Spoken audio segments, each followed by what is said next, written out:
they told you that Jesus died for the whole world. For the whole world. Let's get into that. I just finished doing my little 4-mile run today. A few minutes ago.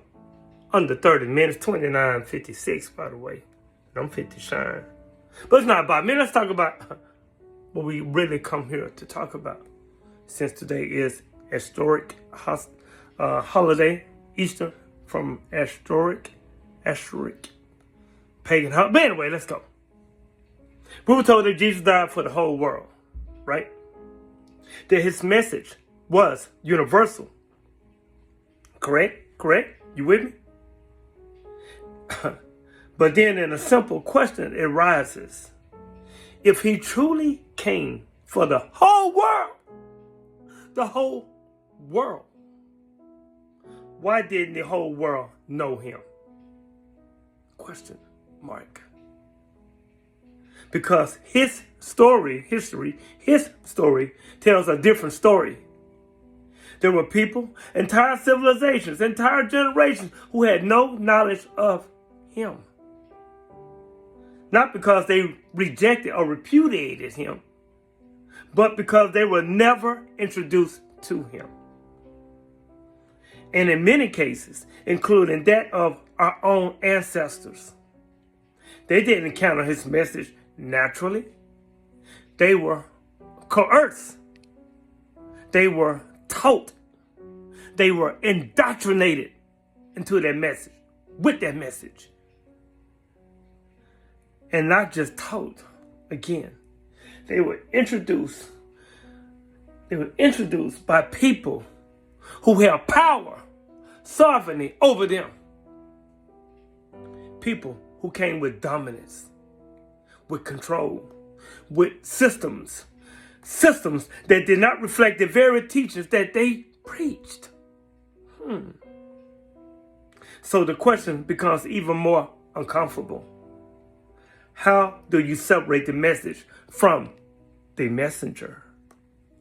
Because while the message spoke about love, forgiveness, and prayer, the messengers in many historical contexts died in ways that directly contradicted these values. They spoke of loving your enemies, loving your enemies, loving your enemies. While the very enemies they were told others to forgive. They were the very enemies that they were told for us to forgive. They spoke of loving your enemies, while being the very enemies they told others to forgive.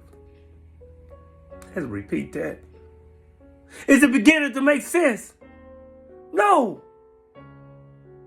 They preach peace. What? They preach peace while practicing control. They taught humanity while exercising dominance. And that contradiction is not a small infinitesimal contradiction. It's not. It's foundational. Because if a message is truly divine and meant for all, should it arrive through systems of oppression? Question mark. On this day. Should it be delivered through people whose actions oppose its core teachings? Question mark. Another one. Repeat this. And if it does, how do we interpret that? My next question. Is the message pure? Was it altered? Or was it shaped by those who carried it? Because again, if something is meant for the whole world, would it not reach the world without force, coercion, without domination, without unalivings, without indoctrinations? I can go on and on and on. Would it not be known naturally rather than introduce power structures. These are not questions of hate. No, I hate no one. These are questions of consistency, his story, and reality. Because when you look closely,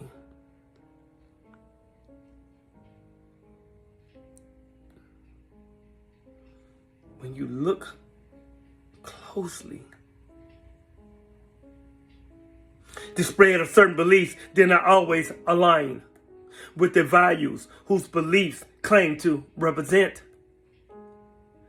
And that is where reflection becomes necessary. Very necessary. You dig? Not to attack, but to understand. Because at the end of the day, you cannot ignore, rebuff the fact that many only came to know certain teachings through people whose actions contradicted those teachings. And that leaves us with one final question. You ready? Was the message truly for everyone? Or error, E-R-R-O-R-1? Or was it carried and shaped in ways that made it appear so? Think about it. Not emotionally. Get your emotions up out of this. But honesty. Think about that. Happy day. Happy day to all. Peace.